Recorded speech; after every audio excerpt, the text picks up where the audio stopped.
সুপ্রিয় দর্শক শ্রোতা মণ্ডলী, আমি এসেছি সালমান শাহ হত্যার সঠিক বিচার পাওয়ার জন্য।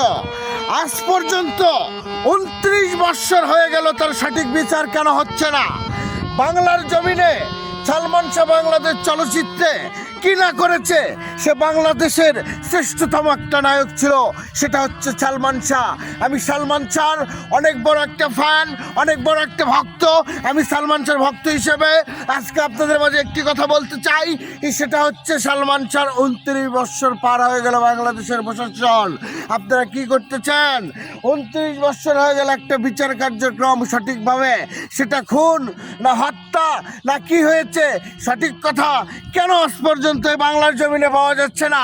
সুপ্রিয় দর্শক শ্রোতা মণ্ডলী, যারা আপনারা সালমান শাহর ভক্ত, তারা এই ভিডিওতে লাইক দিবেন, কমেন্ট করবেন, শেয়ার করবেন, সারা বাংলাদেশ ছড়িয়ে দিবেন।